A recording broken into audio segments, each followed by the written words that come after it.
बहुत समय पहले की बात है। हिमालय की तलहटी में बसा एक सुंदर राज्य था, सुवर्णपुर। चारों ओर हरे भरे जंगल, ऊंचे पहाड़, झरने और नदियां थीं। इस राज्य का राजा था राजा वीरसेन। राजा वीरसेन बहादुर, न्यायप्रिय और प्रजा से प्रेम करने वाला था। प्रजा भी राजा का बहुत सम्मान करती थी। लेकिन राजा के मन में एक कमी थी, उसे अनमोल चीज़ों का बहुत लालच था। एक दिन राजा अपने दरबार में बैठा था। दरबारी रत्नों और हीरों की बातें कर रहे थे। तभी एक बूढ़ा व्यापारी बोला, महाराज, मैंने जंगल में एक सोने जैसा चमकता हिरण देखा है। उसकी खाल शुद्ध सोने जैसी है। ये सुनते ही राजा की आंखें चमक उठी। राजा बोला, अगर वो हिरण मेरे पास आ जाए तो मेरा राज्य संसार में सबसे प्रसिद्ध हो जाएगा। उसी क्षण राजा ने ठान लिया कि वो उस हिरण को हर हाल में पकड़ेगा। दरबार के सबसे बुद्धिमान मंत्री ने राजा को रोका। महाराज, वो हिरण साधारण नहीं है। कहा जाता है कि वो जंगल का रक्षक है।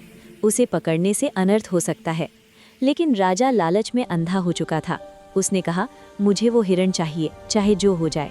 अगले दिन राजा सैनिकों और शिकारियों के साथ जंगल में गया। अचानक झाड़ियों के बीच से एक हिरण निकला।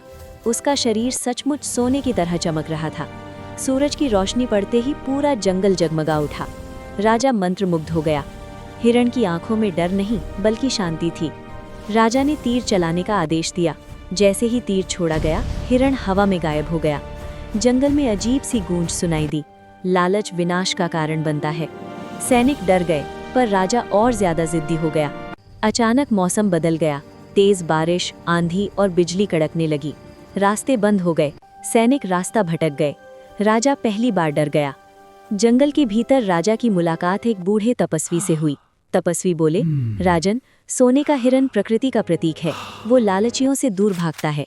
राजा ने पहली बार सिर झुकाया, लेकिन मन में लालच अभी भी था।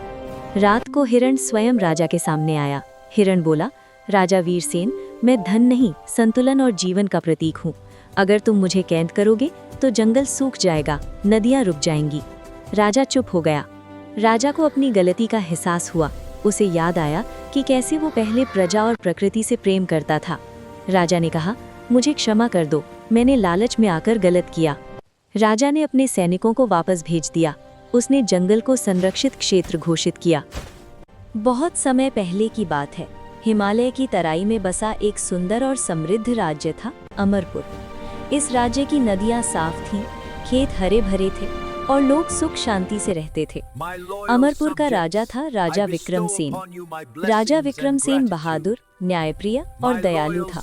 वो अपने राज्य की भलाई के लिए दिन रात सोचता रहता। लेकिन एक बात की कमी थी। राजा के पास अपार धन नहीं था, जबकि पड़ोसी राज्य बहुत अमीर हो चुके थे।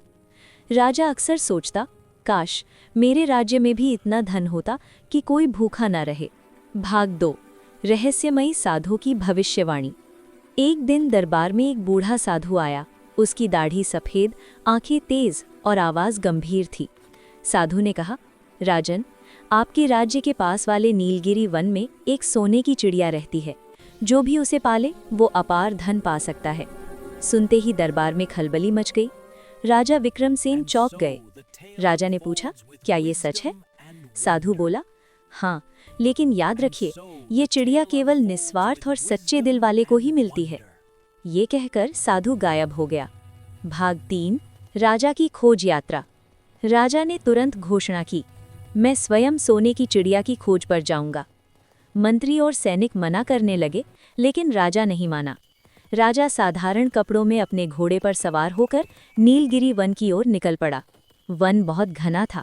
चारों ओर ऊंचे पेड़, जंगली जानवरों की आवाज़ें और रहस्यमयी माहौल। भाग 4, गरीब लकड़हारा और सच्चाई। रास्ते में राजा की मुलाकात एक गरीब लकड़हारे रामू से हुई।